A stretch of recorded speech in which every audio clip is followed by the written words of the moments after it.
Hello and welcome to FP Live. I'm Ravi Agrawal, Foreign Policy's Editor-in-Chief. It is clear now that Trump's stance on the war in Ukraine is evolving. He's gone from saying he could end the conflict in one day to being publicly frustrated at how that hasn't happened. He's appeared to support Russian President Vladimir Putin's talking points, but is now openly disappointed in him. The question I want to explore today is this. What does Trump's reversal mean for the future of the conflict?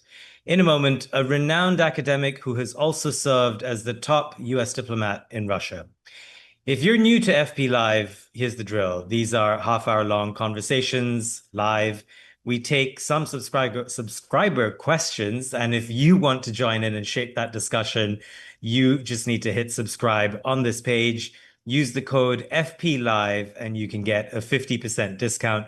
We are also a podcast. Just search for FP Live on your favorite audio platform.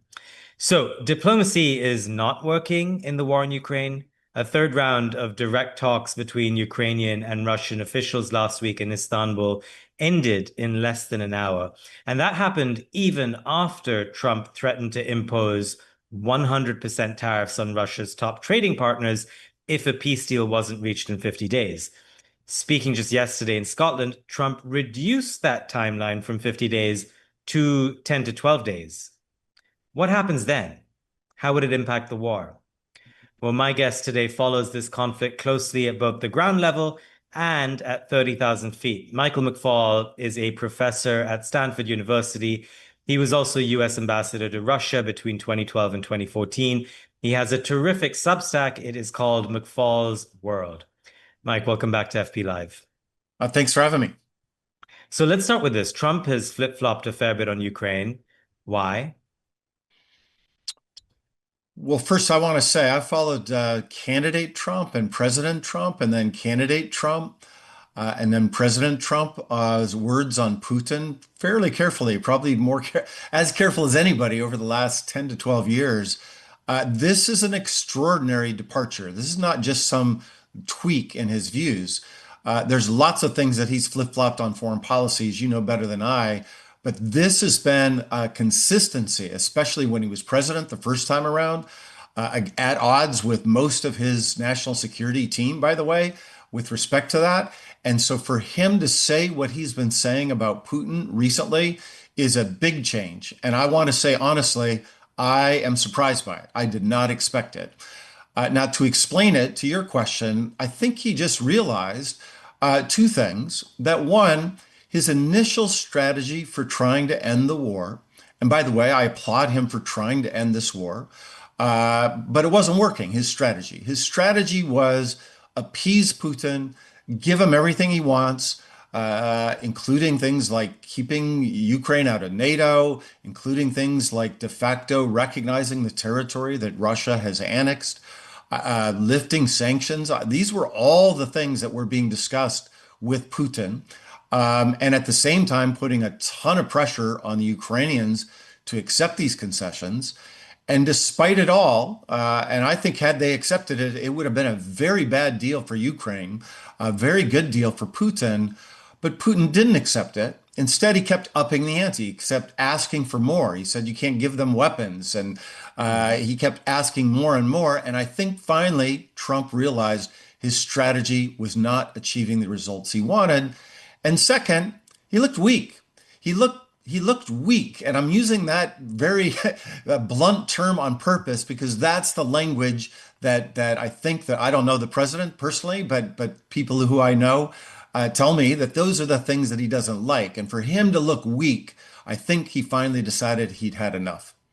Yeah, and he's in fact said so publicly that Putin was dragging him out. So that appearance of, being taken for a ride, as it was, something he didn't like much. Right, exactly. And he said it himself. And by the way, he was right about that. He did look weak. He did look like he was not achieving results. He did look like he was just, giving Putin everything he wanted and still was not enough. And so he pivoted, at least rhetorically, he pivoted. We'll see what the actions to follow, but rhetorically, he's most certainly pivoted. So I guess on that point, and keeping in mind that this has been a gradual evolution in his stance over the last 6 or 7 months, I want to try and do a before and after. What did you see as the trajectory of the war in Ukraine 5 months ago when Zelensky came to the White House and that infamous scene in the Oval Office where he was talked down to by Trump? How did you see it then, and how do you see the trajectory now with Trump's reversal?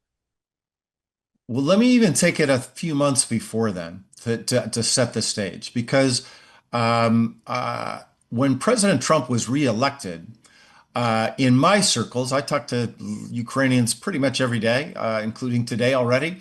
I have to tell you honestly that there were some people in the government and society that were pleased that President Trump Yeah. was reelected. They were tired of the incrementalism of the Biden administration. They saw no prospects for the ending of the war. And the re-election of Donald Trump, they thought was somebody, he has a relationship with Putin, and it gives Zelensky the excuse, because his hands would be tied, to settle for a deal that would de facto mean parts of Ukraine would be occupied, and probably for a long, long time. So there was actually optimism. Then, to your point, that next moment, that disastrous meeting in the White House, that I think was the moment of an all-time low in terms of Ukrainians thinking that there was a prospect for a negotiated solution. They thought they had lost the Trump administration. By the way, it came just a few weeks after their meeting with the Vice President J.D. Vance at the Hmm. Munich Security Conference. I talked to one of my colleagues who was in that meeting from the Ukrainian delegation, who thought that the meeting had gone very well and they had a very positive view of the vice president. And then to be put on the spot like they were, especially by the vice president, that was when everything hit an all-time low, and all the pressure, cutting off of intelligence, cutting off of military assistance. But the next meeting in this drama was the meeting one-on-one between President Zelensky and President Trump in Rome. And at that meeting, uh, from what I hear from both sides, but the Ukrainian side, I have better contacts with the Ukrainian government these days than the Trump administration.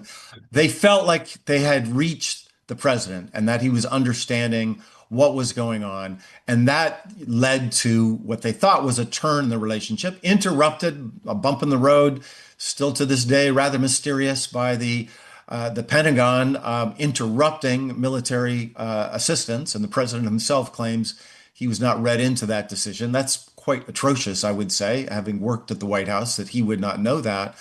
But that, I think, had turned in this other way, at least conceptually, with President Trump. The problem, of course, is, well, okay, now that you've decided that you can't just do a deal with Putin, what can you do effectively to change either dynamics on the ground or to create permissive conditions for an actual settlement? And when you start talking about those levers and those mechanisms, I get rather pessimistic. I don't see a lot of great options for the United States right now. And talk to me a little bit about what the next couple of weeks look like, because this new deadline from Trump, 10 to 12 days, he said that was yesterday now. Um, what happens? Because it is not easy to impose sanctions on Russia's biggest trading partners. These would be India and China, basically, Yes. the biggest purchasers of crude oil from Russia. Russia supplies something like 4.5% of the global crude supply.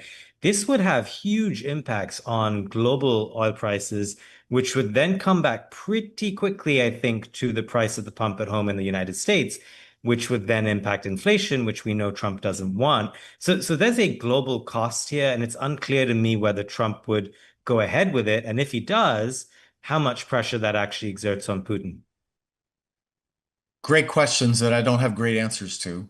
Um, this idea that was floated, there's a bill, in the Senate and House floating about secondary sanctions, right? So you sanction not the country, in this case Russia, but those that are supporting them. And you're absolutely right. It's China and India that are the biggest importers of Russian energy right now.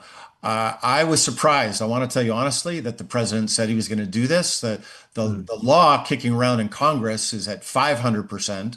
The president has the authority to do this. He does not need that law. He said 100% sanctions levels for those that import Russian oil and gas.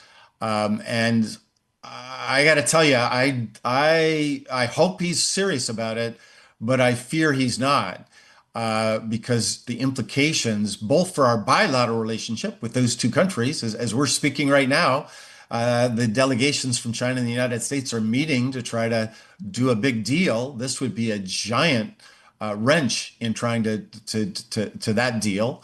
And number two, to your other point, this is a boomerang effect, right? Somehow we're going to put pressure on China and India, and then the Chinese and the Indians are going to put pressure on Putin to try to end his war. That I'm skeptical that that's going to work.